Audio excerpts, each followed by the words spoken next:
So good morning, everyone. I'm Matthew Greco, the events manager here at PSS Life University. And today we are very pleased and very lucky to have our own Jenny Pisani with us. Jenny is, well, my supervisor, among other things, but she's the director of community education here at LifeU.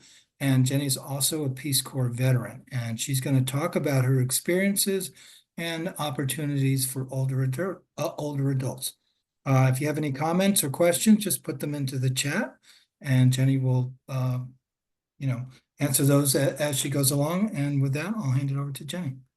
Okay, thank you, Matt. Thank you so much, everyone who's here. I'm so grateful to share my story with you all. This is a way for me to kind of let you all know a little bit more about me. Like Matt said, I'm new to PSS, coming up on my 3 months here as the director of lifelong learning for Life University, the community education aspect of PSS, which is, for those of you who don't know, it's a nonprofit based in Manhattan that serves older adults in New York City. So today I'm going to share about my Peace Corps journey and all the things that led me here today. All right, so we'll just get started. So I want to start here with what people think success looks like on the left over here, that it's just one straight trajectory. But what it really looks like is a combination of all different life experiences and twists and turns and unexpected events. And some days it's working, and some days you take 5 steps back. But over time, if you stay consistent and focused on your goals, you will eventually succeed. And that's something I really believe. So I want to start my story from the little bits of twists and turns way back in 2015, actually. But I'll let you know a little bit more about me first. So where am I from? I'm a native Staten Islander in New York City. My parents are from Brooklyn, and I'm a third generation Italian, which means that my great grandparents were from Italy and then moved over to New York City back in the early 1900s. And that's where my family started from. Bit about my education. I'm a Macaulay Honors College of New York City alumni, and I graduated in 2012 with a bachelor's in psychology and in creative writing. And then, midway through my master's degree in secondary education in English, I made the decision to apply for the Peace Corps. The Peace Corps for those of you who don't know, it's a volunteer organization through the United States government, which provides social and economic assistance to different countries around the world. So essentially, people who are trained or educated in specific aspects of development are deployed to various countries around the world that are developing and striving to become better in different faculties. And these trained people often serve for 2 years, can be longer, and help the different elements of the country grow.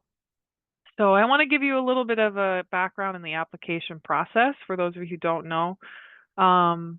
So it begins with the decision that you want to join, right? And typically you need either a bachelor's degree or related experience. And so you apply online. That's the first step. And the next big step is to complete a health history form. You have to kind of have a health clearance and a health background in a full way, blood work, dental exam. They want to make sure that whatever country you go to, that they can support your health needs. And then the third step is to kind of see the different places that the Peace Corps is going to and the different programs they have and which ones you would complement. And you can give certain preferences, but ultimately the Peace Corps will decide if you're a good fit for a specific program at a country. Then you have a series of interviews virtually. And then if you move through that process, you eventually get an invitation. And you have to decide if you're going to take that invitation or not. And then once you have your medical clearance approved, final from the Medical Peace Corps Board, then you eventually depart. So that takes about a year Took me about a year to go through that process. It can be longer, it can be a little shorter, but that's what the application process looks like. And so once I was midway through my master's and went through the application process, eventually I did get my invitation for me to be a Peace Corps volunteer in Cambodia. And I was selected to serve as an English teacher and a teacher training. It's important to note when I applied and I gave my preferences, I don't know if Cambodia was on the list even. I think I put Fiji at the top, Macedonia was on there. Um, but based on my graduation date for my graduate school and the departure date for Cambodia and my background in education, they aligned me with Cambodia. So I graduated in 2015 in May, and then I flew out in July. So it was a very quick turnaround. So I'm going to give you a little bit of what this whole thing looks like. Once I got on the plane, the first step was not going to Cambodia, but they kind of give you a little bit of a couple days to decide if you really want to do this, and we call that staging. So we had our staging in Seattle. So I left from New York City to go to Seattle for about 3 days. So that's where all the volunteers who were invited arrive, and then we have some training there. And then after that, you leave. But some people don't even make it to the next plane to Cambodia. Either they decided they didn't want to go, or maybe it wasn't a good fit for them. So that's really the first step is staging. And that can be in any city in New York City. We were just in Seattle, in the country, yeah. So after 3 flights from New York City to Seattle, and then from Seattle to South Korea, and then South Korea to Phnom Penh, which is the capital of Cambodia. And we also lost our luggages on the way, which was crazy. We had about 100 volunteers without our luggage. We eventually made it. So, for those of you who don't know, Cambodia is a country in Southeast Asia. It's nestled between Thailand and Vietnam and Laos. The capital is Phnom Penh, and that's where we flew into. On the left, you'll see one of the World Heritage Sites and a main attraction in Cambodia. That this is Angkor Wat. It's up in the north of Cambodia, and it's also displayed on their flag. It is an old, very old ancient temple complex that is really a beautiful complex that many people from around the world visit, and it's one of Cambodia's most proud heritages in the country. So, moving forward on the Peace Corps journey, every Peace Corps volunteer will go through something called pre-service training. So, it's a very intensive, about 2 month process where all the volunteers are kind of localized in a few different little villages. So we're not, dispersed across the country just yet. In this time, you live with, in Cambodia, we lived with host families. So we all lived with host families during this time. And we had intensive language training, cultural training, safety and security training. We also were all given bicycles and had to learn how to ride bikes on Cambodian roads, how to use squatty potties. Many houses don't have running water, which means they don't have typical toilets or showers, how to take a bucket shower, and eat as much rice as we could possibly handle. On the bottom picture, you'll see my language trainer and a couple of my volunteer friends. And this was my where I stayed during PST, which was Saang in Kandal province. So after that, and me leaving my first host family, which you can see here on the left, and all the kids that I stayed with up on the right, I had a consistent group of kids that I would teach English to each day. So this family was my first family that I stayed with. And remember, at this time, I couldn't really speak the language, but they showed me so much hospitality and care, and we were able to connect even though we were vastly different. So, I also want to talk about something that I learned during the Peace Corps that I want you all to kind of be able to take with you, because I think it applies in many different aspects of life. And it was called the cycle of vulnerability and adjustment. So this is specific to the Peace Corps experience, which you can see on the left. It's kind of like a timeline at the top from, the 0 to 2 months is almost like a honeymoon phase, and that's during PST. And then you have some downs that happen from the culture shock and having to adjust. And then eventually you move to your permanent site, which I'll get into. And so it's just ups and downs of adjustment. Um, and this continues through from before you leave until after you come home. And each chapter of the Peace Corps experience has its own cycle of vulnerability and adjustment.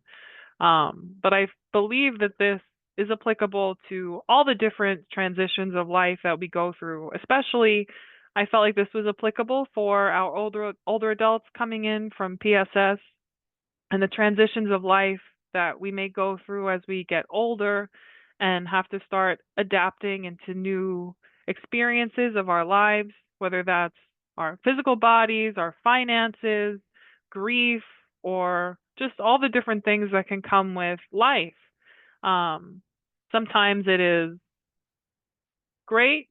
Sometimes life can be really exciting and happy and joyful. And sometimes it's more challenging and it can be kind of lonely, or there might be some overwhelm or anxiety and fearfulness. But as you can see through this cycle, all these downs don't last and all the ups don't last either. So this cycle taught me it's really most important to be present wherever you are in whatever chapter of life you are and take it as it comes, because everything is going to shift and change. So I wanted to touch base on this, and I'll revisit this later on in my presentation when I talk about the adjustment of coming back home, which is another part of the cycle. So once you're done with pre-service training, you swear in and become a full-fledged Peace Corps volunteer. So these are all of the Peace Corps volunteers that swore in. Many of these people I am still very close with. Um, and yeah, it's just amazing to see all of this. This was a very special moment in time. So once you swear in, then you are a true Peace Corps volunteer. Before that, you're just a Peace Corps volunteer in training. So I want to touch base on what the Peace Corps mission is. There's essentially three main goals. Overall, the goal is to promote world peace and friendship through diplomacy by fulfilling these three goals. So the first one is to help the people of interested countries in meeting their need for trained men and women. Um, so that means to connect with countries that are seeking to develop and have a need for specific people who are trained in specific areas. So the second goal is to help promote a better understanding of Americans on the part of the people served. So that means to connect with the host country that you're in and also share the American culture with them so they can understand more about what it's like to be an American. And then the third part is to help promote a better understanding of other peoples on the part of Americans, which that means is for me to share, or whatever the volunteer to share with their American family and friends about the country that they are in, so that there's general sharing of cultural awareness across the board. So those are the three main goals of the Peace Corps. So right now, I'm essentially still working on goal 3 because I'm sharing my service and my love of Cambodia and the people I served with you all. So once you become a full-time sworn Peace Corps volunteer, you're taken from your pre-service training where everyone is still kind of together. All the volunteers are going through training together. And then you are sent to your permanent sites, which can be across the country and very far from each other. So I was placed in Takayu province in Angroka. On the right, you can see a picture of the school that I worked in for 2 years. It was a secondary school, which means it was grades 7 through 12. Their breakdown was a little bit different in the way that they did, grammar school or primary school and secondary school. So I worked with the high school kids pretty much in Takayu, which was kind of South Cambodia. This was my host family, my second host family. Um, they also welcomed me in, and as I was with them, my language started to really improve, and I could was definitely able to connect with them more.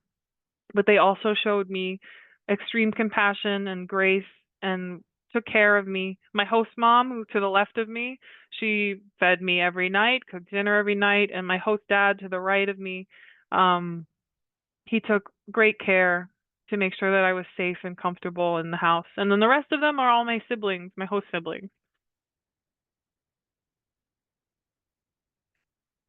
So I'm gonna just walk you through some of the highlights of my service. Um, while I was there in the very beginning, I contacted a group called the Seabees, which I didn't know about before the Peace Corps, but they are a construction and combat battalion of the Navy, of the U.S. Navy. And all of these Navy SEALs are deployed across different countries where they help do more training or diplomacy for different countries. So I contacted them to come and do some construction for the school. There was some old buildings that needed some concrete fixed and some paint. So that was pretty fun. I had a bunch of Navy guys coming in to help repair the school, and that was fun. And then I had a series of projects that I partnered with some of my host teachers and other counterparts. So I received food security training from USAID, which was basically how to create sustainable gardens. And so at my high school, we created a small garden behind the school with my co-teacher Prangtia, and it eventually became a huge farm um, that they all took care of, really without any assistance by me. So you can see on the left is when we started. That's me in the left in the black, planting some cucumber seeds with the school director to the right and my co-teacher. And then towards the end of my service, it expanded exponentially, and there was tons of different vegetables, and the kids worked on it every day. So you can see here that it really grew. Um, and they were able to either sell some of the vegetables at the market or bring some home, and it continued on and expanded even after I left. Um, Another project that was funded through Michelle Obama's Let Girls Learn grant was a program that I helped create called Future Plans. So basically, we all the volunteers in Takayu, so about 5 of us who were spread out amongst the province, came together with a couple students from our various schools and just sort of enlightened the students on the different careers that are available.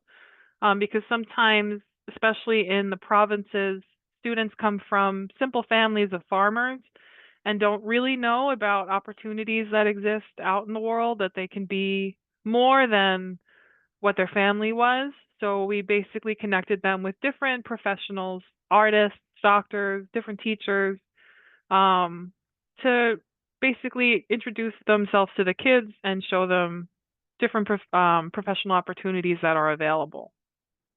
Another really wonderful program that I participated in was called Create Cambodia. So that was where we took different students who were interested, from volunteers all across the country, and connected in Phnom Penh, in the main capital. And we created an arts themed camp where students could learn about art, participate and share their own art. And with my students here, we had a poetry club because I'm a poet. And so we all worked on poets for about a couple months, and then this is them sharing their poems, and it was a very proud moment for me. So that was Create Cambodia. As you could see, it was huge. This is a picture of all the volunteers. I'm over on the left, and all of our students. So it was a really memorable experience. Another part of my Peace Corps journey was something called the Peer Support Network, um, or PSN. And that was a group of volunteers who were trained to support their peers in a supportive and non judgmental way. So basically, a group of us were trained by counselors how to be a supportive peer for our volunteers because being in the Peace Corps, as wonderful as it is, it can also be extremely lonely and isolating and challenging physically, emotionally, spiritually. So sometimes just having someone be there for you and to hold space for you in a confidential way can be a lifeline in a sense. So I was really proud and grateful to be part of the peer support network for the 2 years that I was in service. So this is just a picture of some clubs that I had every day. There was a library at the school that I worked at that was not utilized, and so I had gotten the keys from the school director and would use it after school for a variety of programs. I had a pretty core group of young kids that we would do things like origami together, color, paint, write poems, sing, just as a way to kind of get together and create. A lot of times kids will just be left to their own devices in the countryside. So I think they enjoyed having something to do and having some fun together. This was one of the last projects that I did in my service where me and my core group of a lot of these faces are the ones from Creek, Cambodia, where we painted different proverbs. Cambodia loves proverbs, and so we painted them and hung them up around the school, and that was really fun. As I was talking about with the Peace Corps goals, cultural exchange is very important.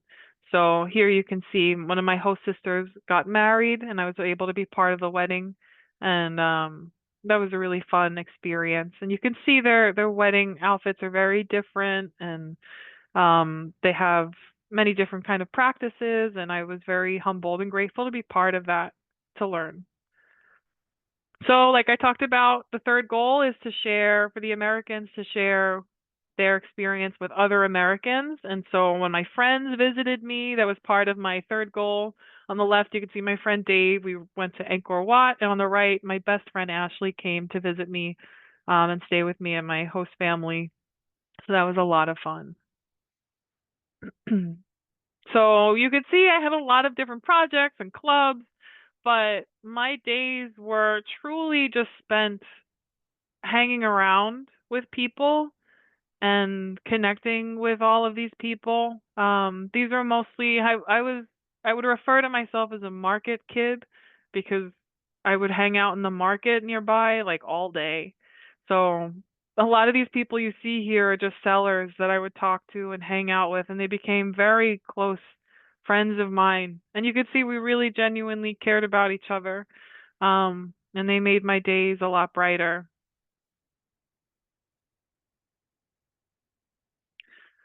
So outside of my Peace Corps service, outside of being a Peace Corps volunteer, I was still myself. And that's another lesson that you are who you are wherever you go and whatever you are doing, whatever job you have, you are still who you are. And so I am an artist and I'm a poet. And so when I would be traveling, I would still be creating in these ways. So this was just a quick mural that I painted at a hostel once in Cambodia. Um, and I'm just going to share some of the different sides of who I am and who I carried with me through Cambodia.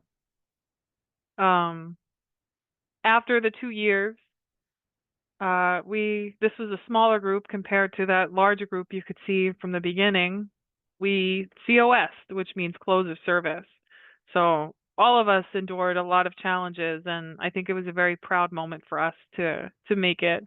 Um, and also, if you can see closely, my friend here, who's right, this is me in the middle with the scarf on. My friend to the left is my friend Tree, who I will be talking about in a little while when it comes to older adults enrolling and signing up for the Peace Corps.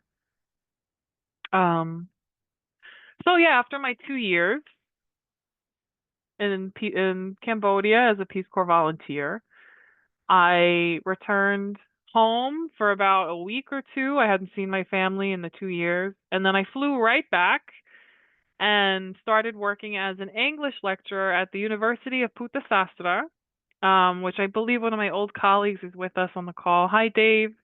So this was a medical school in the capital of Phnom Penh, and I partnered with an NGO, non-governmental organization called Writing Through, and we developed the English department at the university. And then after a year, I became the head lecturer and then interim director of foundation year, which was really awesome.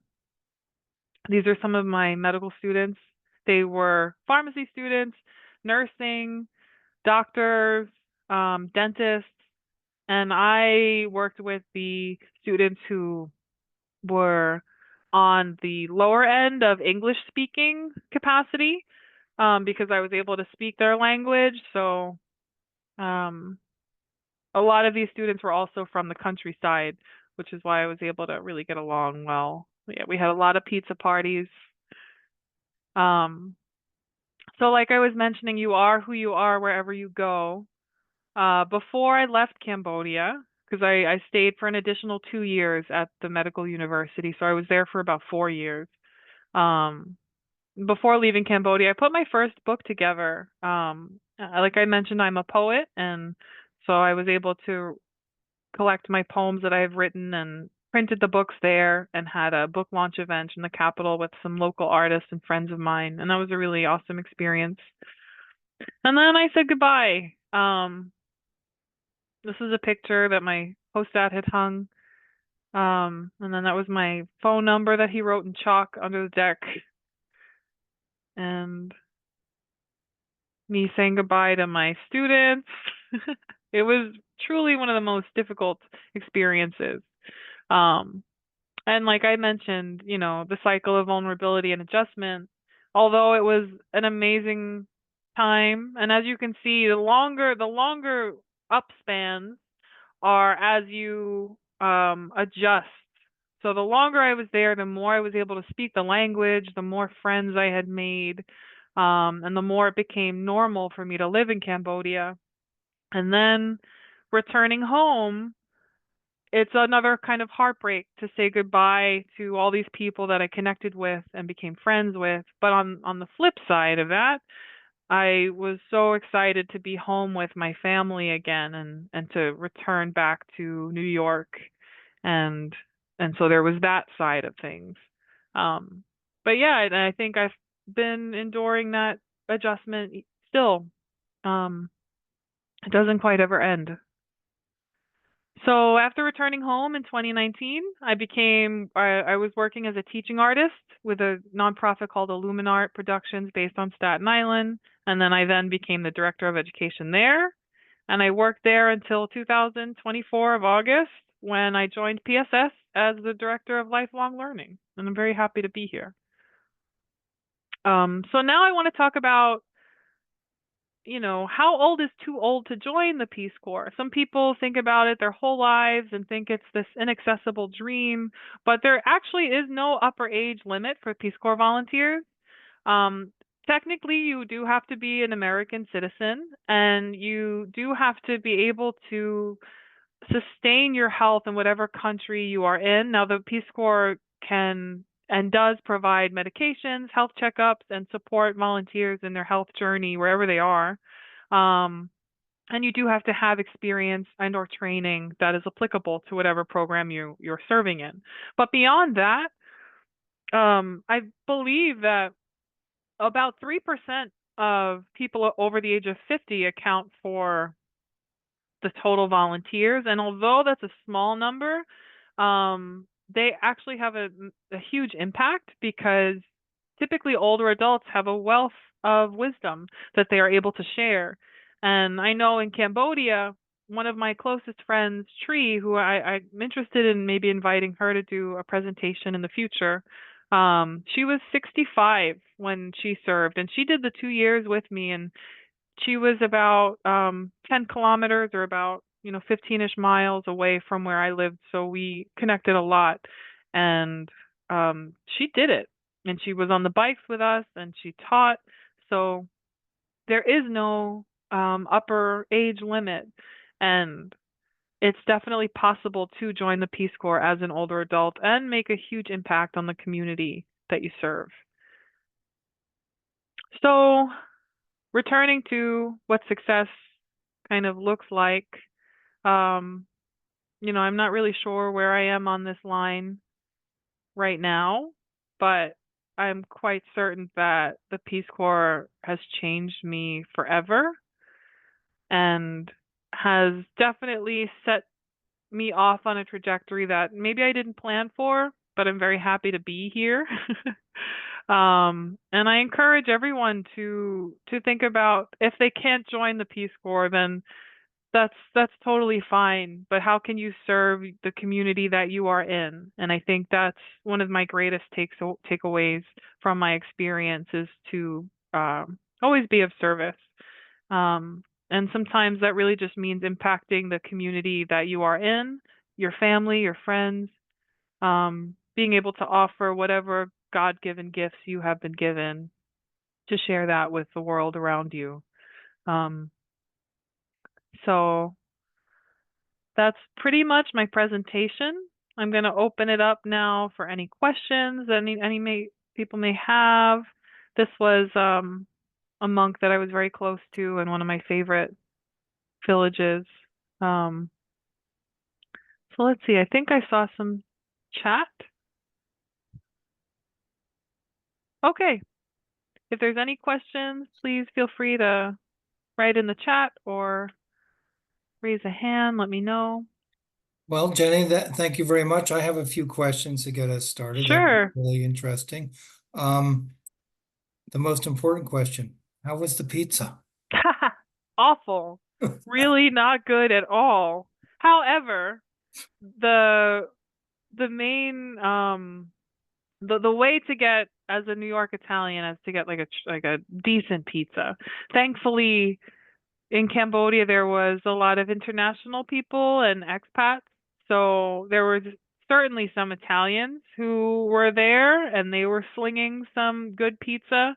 So if you could get to the capital or a main city, you could probably get yourself a decent pizza. But the tough part was after not eating cheese for long periods of time because cheese is not that big in the village, there's no real refrigerators.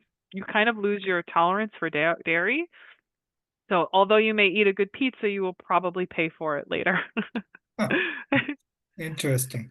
Um, yeah, so you mentioned being around people or being isolated. How the community you were in, how isolated was it? I mean, were there other Western people around, or how close were you? I mean, you mentioned the one colleague Yeah. who was a bit away. Um, so nobody in my village could speak English. I was the only white person for a vast expanse of space. And I was the first volunteer in my village, so that I kind of stuck out a little bit more. But no, yeah, the only other people who could speak some English were the English teachers that I worked with at my school, although that was they weren't super fluent either. So the closest volunteer was my friend Tree, who I had to bike about 45 minutes to an hour to get to. She was in like the next town over. Um, but in terms of like where I was isolated from other Americans, should say, but I was not isolated by people. There were lots of, other Cambodians around me. So, and there was a rather decent sized market and walking distance. And I think that's why I spent a lot of my time there, just to be around people. How good were you with the language? Towards the end, I considered myself fluent. I was able to, you could drop me anywhere in the country and I'll be able to get around and buy anything and speak and get along. And like I said, in the university I worked in, I worked with students who couldn't speak English very well, so I would teach in Khmer. The language and the culture is technically Khmer.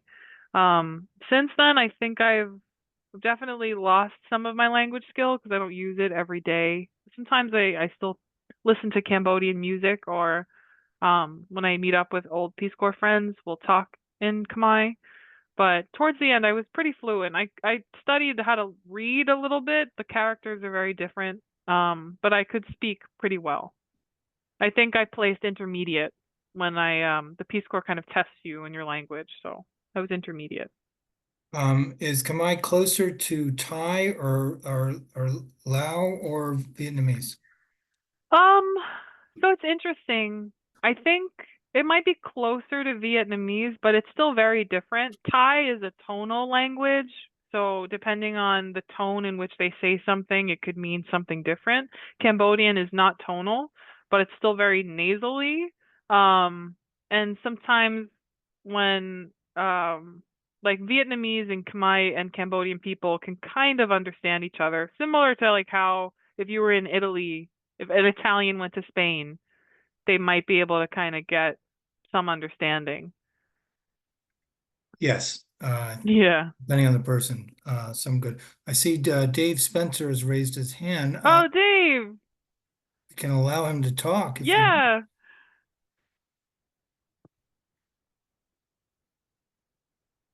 Let's see. maybe while Dave unmutes himself. Let me ask you another question. How does the Peace Corps determine where to place people? Sure. So yeah, Dave, if you want to unmute, if you can, feel free to just unmute yourself. But so basically depending on your background and your education experience, and when you're available to leave and when you and whatever countries you're interested in, and any language experience you might have, they consider all of these factors as well as your health, because different countries can only provide certain like medical assistance depending on your requirements. So they factor all these things in, as well as when you are able to leave and when the departure date is for that country, because all of these programs have different departure dates. So like for me, I was able to leave after May of 2015 because that's when I was graduating. And Cambodia was their departure date was in July. And all of these other things aligned with Cambodia. So they consider all of those factors when placing you. Like when I applied, I did not include in my application that I could speak Russian. I studied Russian for 4 years in high school because I didn't want to go to Russia. Yeah, Like, understandable. yeah. I want to give a shout out to Herbie Rios, another Peace Corps vet. Oh, hi. Herbie was my supervisor in the census, and thankful that he was able to tune in today. Herbie, feel Yeah. free to say Thank you hi for if you want. joining. One of the things actually Herbie told me this weekend when I saw him was that, and he was an agricultural advisor, that there's less of the agricultural advisors because most countries' agriculture has really, I don't know what the right way to say it, expanded or improved over the last 50, 60 years. So, Hmm. so when I saw you talking about your garden there, it was a little intriguing, given what Herbie had told me. Yeah, I mean, and like it does make sense because I when I say I truly didn't do much, I basically saw a plot of land behind the school and I said to the school director, this would be great for a garden. And they were like, yeah, let's do it. And they pretty much did it on their own. But food security is an issue globally. Although we have made significant improvements in agricultural development, it's always a great skill, a life skill to have food security. And some of the villages in Cambodia didn't have access to a market that was close by. So if they could grow their own, fruits and vegetables in the village, it would help out a lot. So for me, my village was not pressed for, having a garden, but some of my other friends who lived in much more isolated areas benefited from the service, from the agricultural training. But yeah, the Peace Corps kind of shifts depending on the needs of the global community, and that's how they address the needs. But yeah, Dave, feel free to unmute yourself or put in the chat. I don't know if you have to um, allow for that. Um, They should be able to unmute themselves. yeah. Alaska.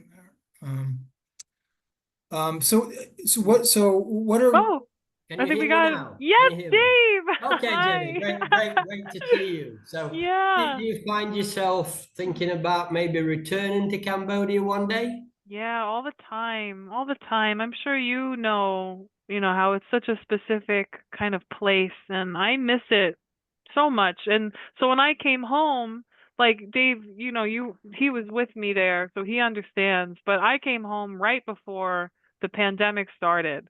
So once I came back, my passport actually had expired and I didn't renew it because I didn't know when I would be able to travel again. But I have since then renewed my passport and I would love to go. It's a matter of having, I guess, about 2 weeks to travel because you'll need at least 2 weeks to, spend there. But I miss it so much. How are you, Dave? Where are you these days? Are you in Tanzania?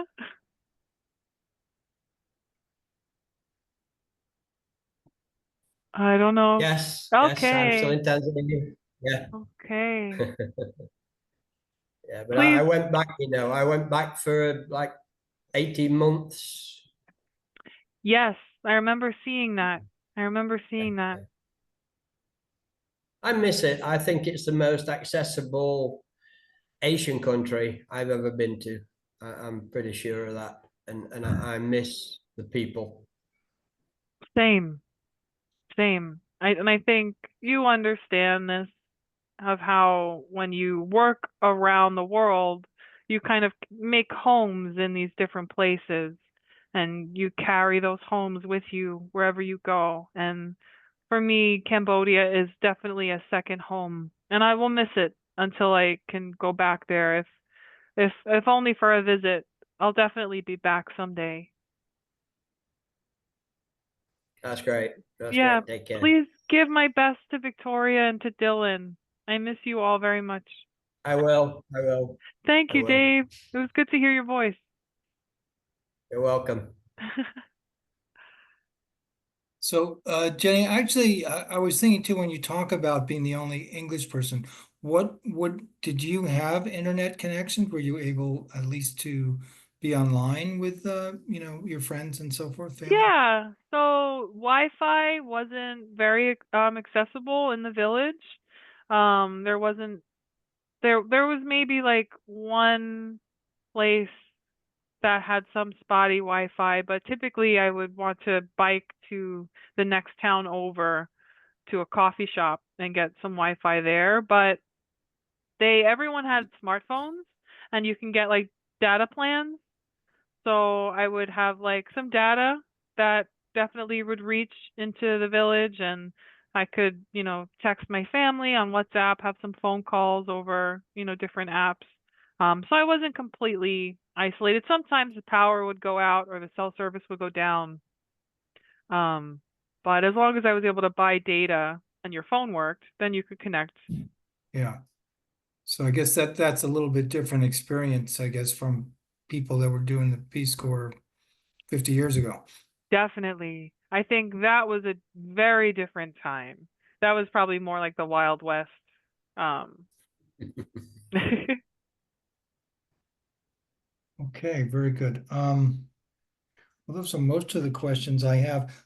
You did mention that the Peace Corps tries to meet your medical needs. Are they open to people with some medical issues or some kind of disabilities? yeah, absolutely. I think that's where it depends on the placement, and the country to make sure that the country has at least the capacity to meet the medical needs of people.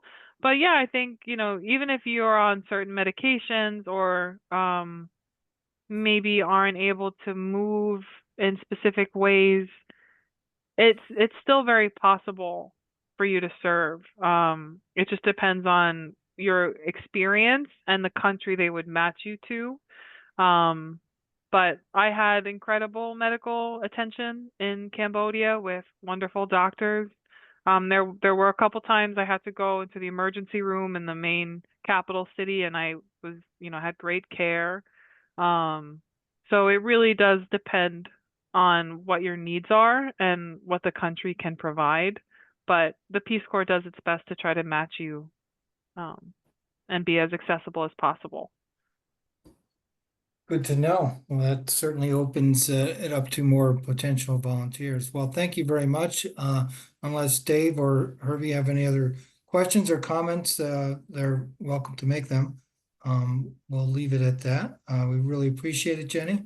We'll hopefully post this on our YouTube page so people will be able to Yeah, appreciate it. that would be great.